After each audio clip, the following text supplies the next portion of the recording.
ఒకవేళ 5 సంవత్సరాలు రేపు బీజేపీ వచ్చిందనుకోండి. అనుకోండి. బీజేపీ ఒకవేళ అనుకుందాం.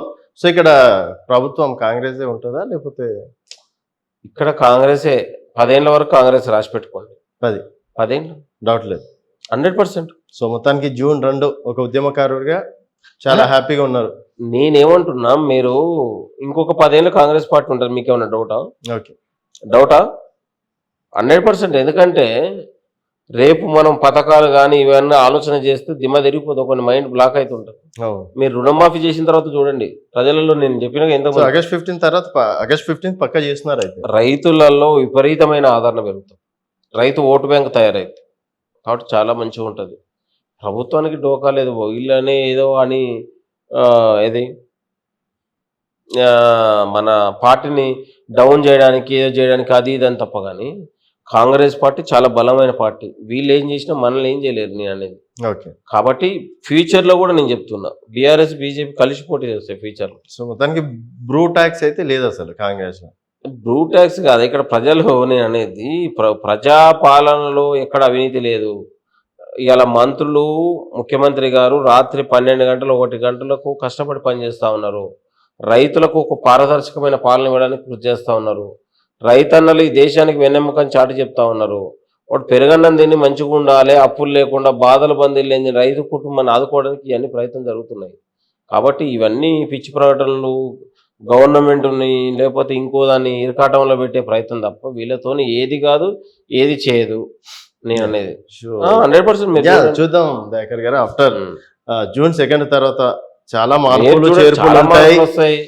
పథకాలు కావచ్చు, అన్ని గానం అన్నారు. సో, ఆ రోజు అమరవీరులకు మీరు ఎంత గౌరవం ఇస్తారో, ఏ విధంగా చేస్తారో అనేది కూడా డెఫినెట్ గా చూద్దాం. అలాగే బీఆర్ఎస్ పార్టీ కూడా 3 రోజులు వాళ్ళు కూడా సెలబ్రేషన్స్ ప్లాన్ చేసిండ్రు.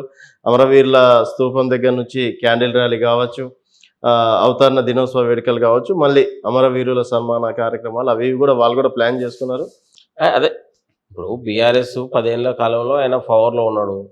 ఆయన సింబాలిక్ చూపించుకోవడానికి తెలంగాణ మాతపిత లేకపోతే ఆయన ఇంకేదో పేర్లు పెట్టుకొని జాతిపిత మాతపిత ఏదో పెట్టుకుంటాడు.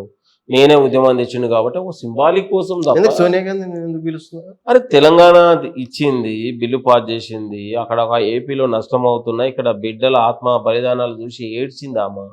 అంతకు మించిన తెలంగాణ ఏంటంటే నేను అనేది అంటే నేను కూడా ఉస్మానియాలో చదివా, మీరు కూడా ఉస్మానియాలోనే ఉన్నారు కదా. అదే ఉస్మానియా మన తోటి సోదరులు ఎంతమంది ఆత్మహత్యలు చేసుకున్నారు. అప్పుడు మరి బలిదేవత అని చెప్పేసి మీరే ఒక సందర్భంలో తిట్టిండ్రు. నేనేమంటున్నా, సోనియా గాంధీ గారికి తెలంగాణ మీద, తెలంగాణ యువత మీద ఆత్మ బలిదానాలను చూసి చలించిపోయే తెలంగాణ దాదాపు 1200 మంది 1200 మంది చెప్పలేము అట్లా నేను అనేది కాదు.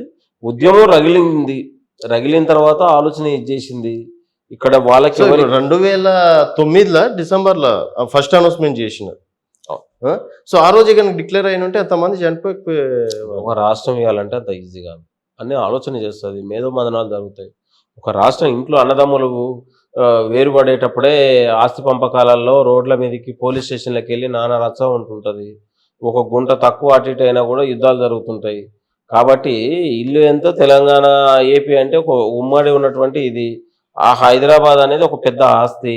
ఇంత పెద్ద నగరంలో వాళ్ళకు ఒక హక్కులు దీని మీద అనేక ఉన్నటువంటి మేధోమదనం జరిగింది. ఒక పోరాటం ఒకవైపు, ఓన్లీ ఒక పోరాటంతోనే కాదు, ల్యాబింగ్తో వస్తుంది, నాయకత్వం ఆలోచన చేయాల్సి వస్తుంది.